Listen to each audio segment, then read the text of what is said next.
Now on the impeachment inquiry, let's bring in our panel. Joining us right here in the studio is Frank Bowman. He's a professor of law at the University of Missouri and author of High Crimes and Misdemeanors, A History of Impeachment for the Age of Trump. Also with us is Eleanor Clift. She's a political columnist for The Daily Beast.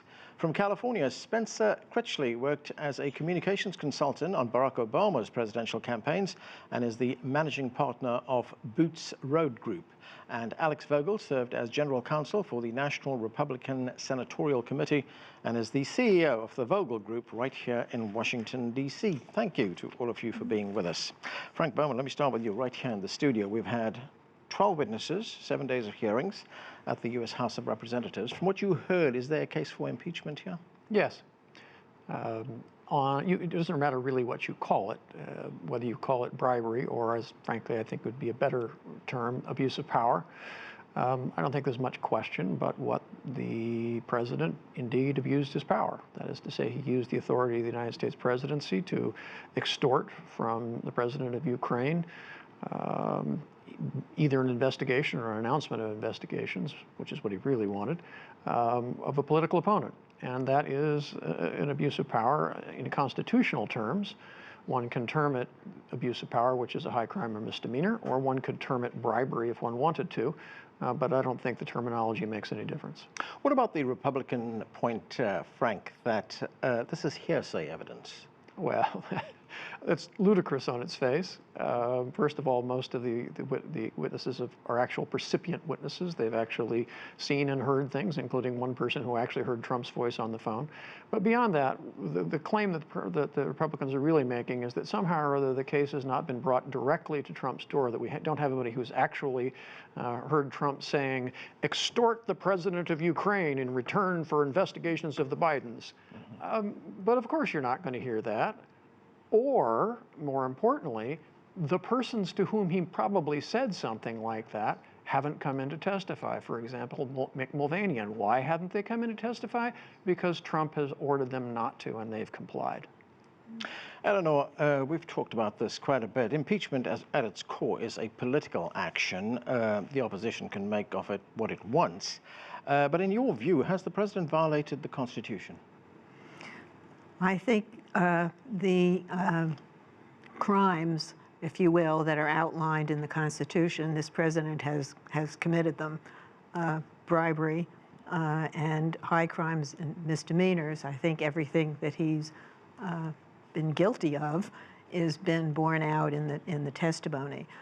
The question is, though, that he has a party that has concluded that if they were to support impeachment and vote to remove him, that could well end the Republican Party as we know it. It is Trump's party. And so their decision is political as well, to stick with the president. And so I think the Democrats are doing the right thing in going ahead with holding him accountable for behavior that you don't want to say is okay. I mean, he's basically extorting a foreign power to help him win re-election by alleging there is some dirt on his political opponents. And he's continuing that by saying that it was Ukraine that really interfered in the 2016 U.S. election and not Russia, which at least one of the witnesses, Fiona Hill, testified is actually Russian propaganda, an idea that was planted by the Russian security services. So this is a huge challenge for this country to bring this president to account for these actions at the same time that we have, 40% of the American public who believes everything that he says, right, and thinks that what he has done is just fine because he's the president and the president can do whatever he wants. Yeah, a huge thing for the country, and it's a country that's divided. Let me bring in Spencer Critchley. Spencer, the United States people appear to be divided straight down the middle on whether President Trump should be removed from office. Almost all the polls that we see right now are within the margin of error, and some of the polls in key swing states, especially those states in the Midwest, actually show that the president is doing better in approval ratings. Are the Democrats making a mistake here? Are they shooting themselves in the foot with these hearings? No, not at all. I don't think so. And in fact, I don't think they have any choice. They have to do their constitutional duty. I agree with Eleanor and I agree with Frank. It's just so clear that the president, by all appearances, by all the evidence, is guilty of behavior that impeachment was created to stop. So aside from any political consideration, I don't see how the Democrats have any choice. And furthermore, I really feel this is not a partisan issue unless we define the partisans involved as those who want to defend democracy versus those who don't. I've always had Republican friends, but I've got more Republican friends now than ever because so many Republicans of good faith have been horrified by what this president has been doing. They don't see this as conservatism. They see it essentially as thugocracy. And they agree with me and my Democratic friends on every significant issue in this controversy. I hesitate to call it a controversy because it's really just an open and shut case of, as Eleanor and Frank have said, abuse of power, bribery, and I'd say obstruction of Congress. Alex, you've just heard three of your fellow panelists here say yes, there is a case for impeachment. Yes, the president should be removed from office. Look, the point was made that impeachment is a political process. The founders, notwithstanding some of the specific crimes highlighted, effectively set it so that if you have 218 votes in the House, you can impeach someone. Nancy Pelosi has 218 votes. Once they started this process, I think it's very hard to stop it, at least in the House, had that not gone the way that they wanted. I think most people on both sides of the aisle heard enough from, ironically, some of the same witnesses. You heard the ambassador's testimony being used by both sides to make their arguments. They're sure there is more than 218 votes today to move forward on impeachment. That marries up with the political reality in the Senate that, as of right now, I don't think anywhere close to 20 votes is going to move. And from a tactical perspective, one of the key questions now, and you alluded to this early, was do the Democrats call more witnesses, or do they plow ahead from where they are right now? People like Don McGahn, if the court has authorized him to testify, he absolutely could provide critical information to that case. Again, if you start holding up that process again and waiting for more people, the arguments that this is being drawn out just to make the case worse become relevant. So I think it's very hard to stop at this point. The timing is beyond inconvenient for everybody, and I don't mean inconvenient to people's holidays, democracy's at stake. I mean politically inconvenient. At least a half a dozen members of the Senate are running for president. The idea that they're going to spend 6 days a week, 6 hours a day in their chairs, not speaking and passing notes as they had to in the last impeachment is going to create quite a spectacle at frankly, for them politically, a very damaging time as Mayor Pete and Mayor Bloomberg are running around New Hampshire and they're sitting in their death. Right. Well, I don't think Mayor Bloomberg is going to New Hampshire. He's No, skipping that's the true. first 4 states. That's true. He'll, and the Clinton impeachment trial took 3 days. So they don't have to drag this out for weeks and weeks. And I think that's what they're discussing. And the leaders in the Senate, Mitch McConnell and Chuck Schumer, will have to work out some sort of accommodation for their political needs. And I think the Republicans needs to show that they're at least taking this seriously, because they have several senators, I would say, who are on the bubble, whose constituents do take this seriously. What about the fact, Eleanor, that the Republicans control the Senate and they can drag this out for as long as they want to for political expediency, to drag this out so they can suck the oxygen out of the campaign by the Democrats? I don't know that that's in their interest. If Joe Biden still appears to be the strongest candidate to defeat President Trump, Joe Biden is free to be in Iowa and New Hampshire during those times. The votes are going to go ahead, and they will be more on name recognition. So I don't know that they're necessarily going to undermine the candidates they wish to undermine. It's a crapshoot for both parties, frankly. Although I have to say that I think the Republicans take a different kind of risk if they really want to drag out the evidence here, because all the evidence is bad for them. I mean, they can pretend otherwise, and they will. And that, unfortunately, I think is the saddest part of this whole spectacle. Can they make a spectacle of it? Can they subpoena Joe Biden, Hunter Biden. They certainly can. Now, whether those people will comply would be interesting. I think that Republican interests are not served because, for example, let's say they wanted to make an issue of this ridiculous conspiracy theory that, in fact, it wasn't the Russians who hacked Hillary Clinton's emails, it wasn't the Russians who engaged in active intervention in the 2016 election, that somehow it was the Ukrainians. Well, I suppose they can try to call witnesses for that, but it's all a lie. And one of the advantages of a trial, at least a real trial in any forum, is you got to put up or shut up. Yeah. And that's what the hearings in the House have demonstrated so far. Actual witnesses coming in have, at least for people I think of good faith, demonstrated what the facts were. The Republicans have been actively pretending that the facts aren't the facts. But I would cheerfully invite them to try that in the Senate. Well, one of the things that's important to remember, Leader McConnell didn't pick the timing here. I don't think he will draw out that Senate process any further than it needs to be. I don't think, both from a Senate process perspective and from Republicans' broader political narrative, it will be viewed as advantageous to keep that conversation going any longer than it needs to if the result is not going to be removal.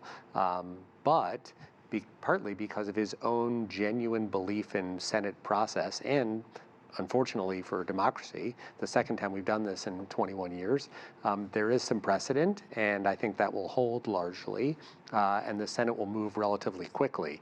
The challenge from a calendar perspective has been one that Democrats are trying to navigate.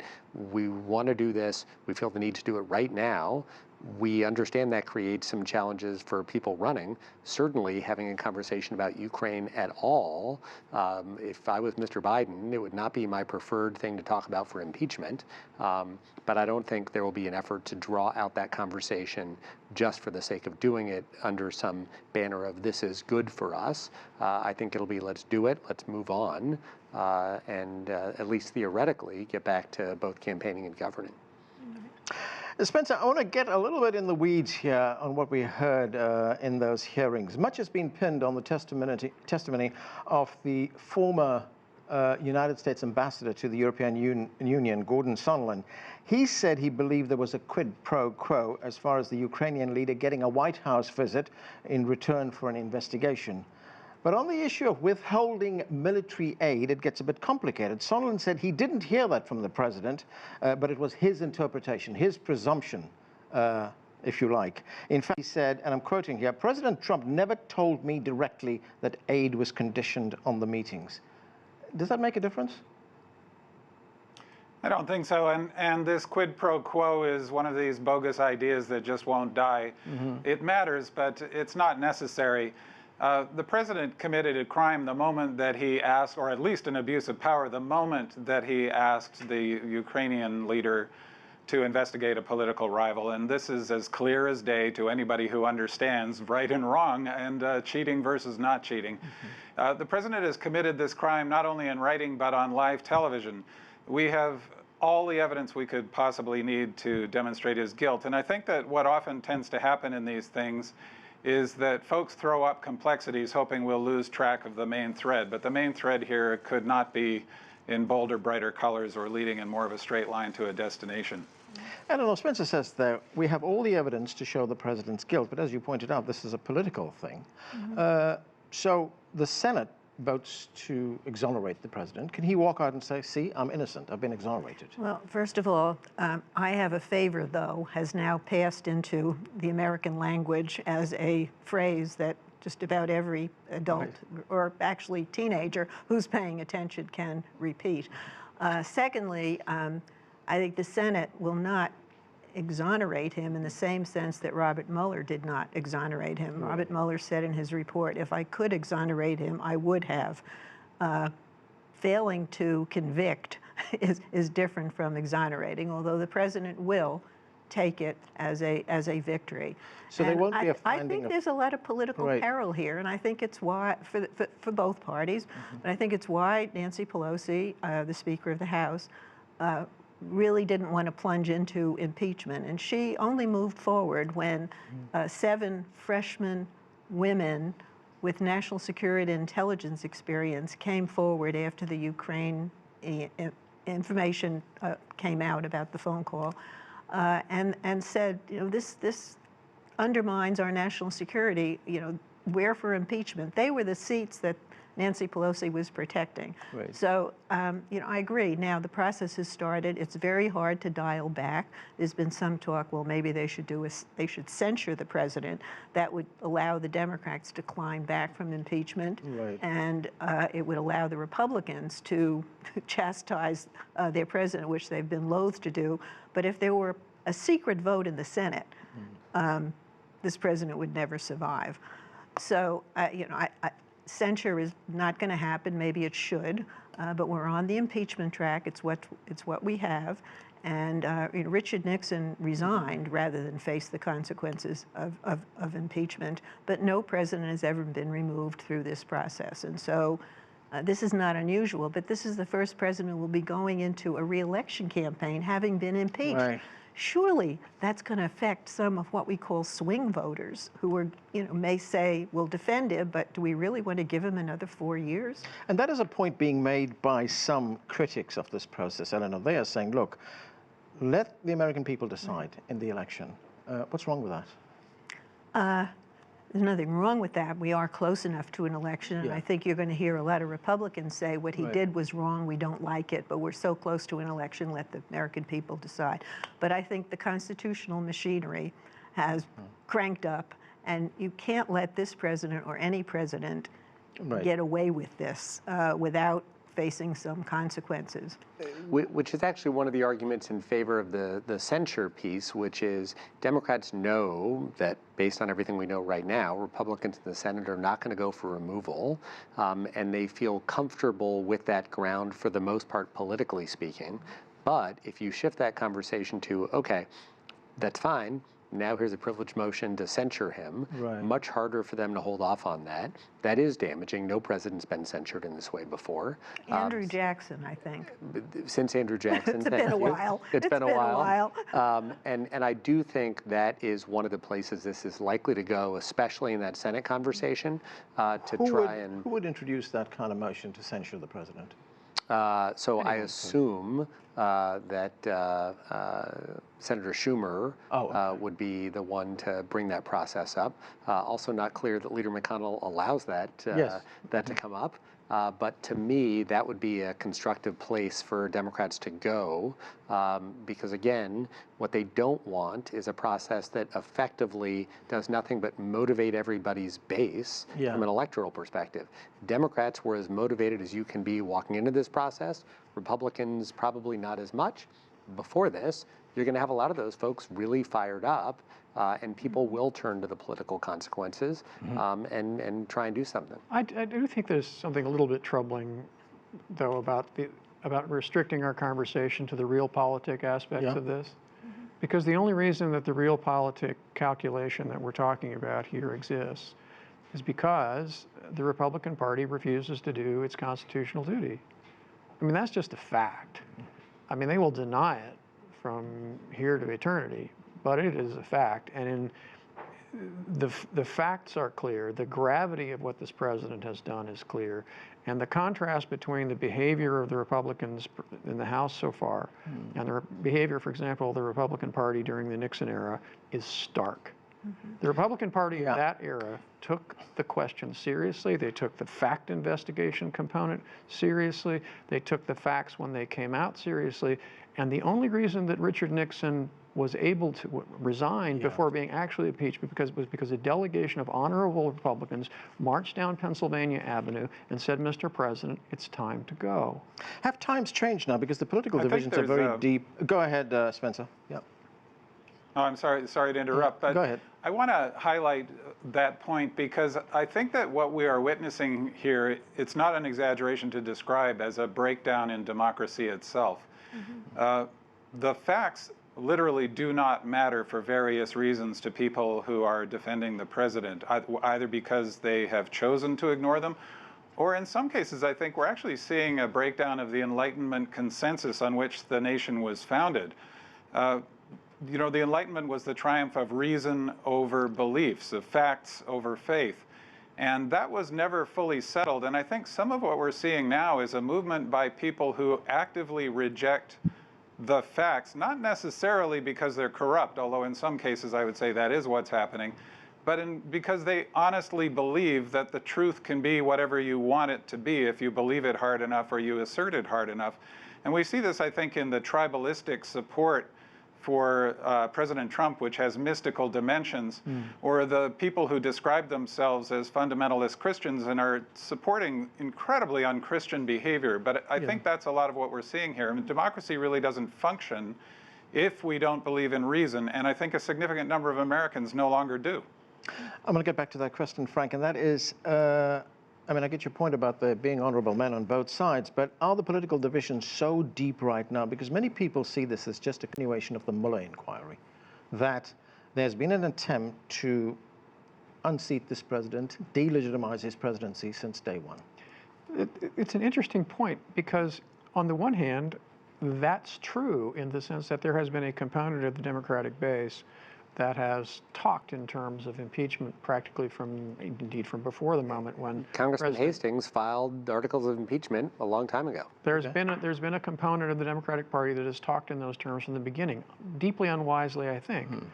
But to suggest somehow, your question suggests that somehow the Mueller investigation itself was an illegitimate component of an effort to bring down the president. Well, that's not me, but there are many who say that failed, and this is just another way to get.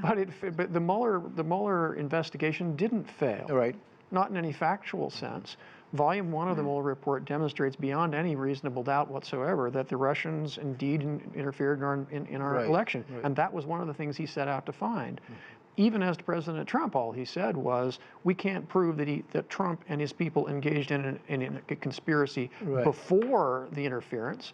As to Volume 2 of the Mueller report, it finds obstruction of justice. No lawyer, I think, and no person of an open mind can read the Mueller report without concluding that, in fact, there was obstruction. Very quickly, 10 seconds. But this gets to the heart of the problem and why I think this is so polarizing, because you have people like Chairman Schiff who have been out for a long time while Mueller was still working. We have XYZ evidence that the American people, rightly or wrongly, look at and say, I don't think that was there. Schiff was not for impeachment. I just want to say this is political war, and in love and war, everything's fair. That's the attitude the Republicans have taken. We've got to end it there.